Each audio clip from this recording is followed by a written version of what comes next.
কি হবে বেঁচে থেকে অযথা বিদ্যা শিখে যদি না করতে পারি শ্বশুরবিহীন সমাজটাকে? কি হবে বেঁচে থেকে অযথা বিদ্যা শিখে যদি না করতে পারি শ্বশুরবিহীন সমাজটাকে? কি হবে বেঁচে থেকে? কি হবে ছাত্র সেজে চমুকা সরদ খারা যদি হয় বিদ্যালয়টা সন্ত্রাসীদের আড্ডা করা? কি হবে ছাত্র সেজে চমুকা সরদ খারা যদি হয় বিদ্যালয়টা সন্ত্রাসীদের আড্ডা করা? এর চেয়ে মরাই ভালো, দেশের যাওয়াই ভালো। কি হবে ধোকা দিয়ে বিবেকটাকে? কি হবে বেঁচে থেকে অযথা বিদ্যা শিখে যদি না করতে পারি শ্বশুরবিহীন সমাজটাকে? কি হবে বেঁচে থেকে? ঠিক কিনা? কি হবে আলেম হয়ে ইমাম সেজে সমাজেতে তার যদি সত্য কথা উচ্চ স্বরে না বলিতে? কি হবে আলেম হয়ে ইমাম সেজে সমাজেতে তার যদি সত্য কথা উচ্চ স্বরে না বলিতে?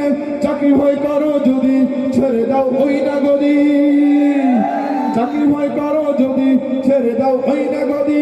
কি হবে ধোকা দিয়ে আল্লাহকে? কি হবে বেঁচে থেকে অযথা বিদ্যা শিখে যদি না লড়তে পারি শ্বশুরবিহীন সমাজটাকে? কি হবে বেঁচে থেকে? কি হবে বেঁচে থেকে? কি হবে বেঁচে থেকে অযথা বিদ্যা শিখে যদি না করতে পারি শ্বশুরবিহীন সমাজটাকে? কি হবে বেঁচে থেকে অযথা বিদ্যা শিখে যদি না করতে পারি শ্বশুরবিহীন সমাজটাকে? কি হবে বেঁচে থেকে? কি হবে ছাত্র সেজে চমুকা সরদ খারা যদি হয় বিদ্যালয়টা সন্ত্রাসীদের আড্ডা করা? কি হবে ছাত্র সেজে চমুকা সরদ খারা যদি হয় বিদ্যালয়টা সন্ত্রাসীদের আড্ডা করা? এর চেয়ে মরাই ভালো, দেশের যাওয়াই ভালো। কি হবে ধোকা দিয়ে বিবেকটাকে? কি হবে বেঁচে থেকে অযথা বিদ্যা শিখে যদি না করতে পারি শ্বশুরবিহীন সমাজটাকে? কি হবে বেঁচে থেকে? ঠিক কিনা?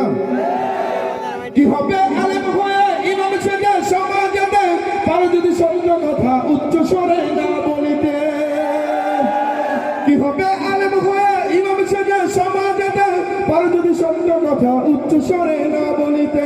চাকরি ভয় করো যদি ছেড়ে দাও ওই না গদি, চাকরি ভয় করো যদি ছেড়ে দাও ওই না গদি। কি হবে ধোকা দিয়ে আল্লাহকে? কি হবে বেঁচে থেকে অযথা বিদ্যা শিখে যদি না লড়তে পারি শ্বশুরবিহীন সমাজটাকে? কি হবে বেঁচে থেকে? কি হবে বেঁচে থেকে?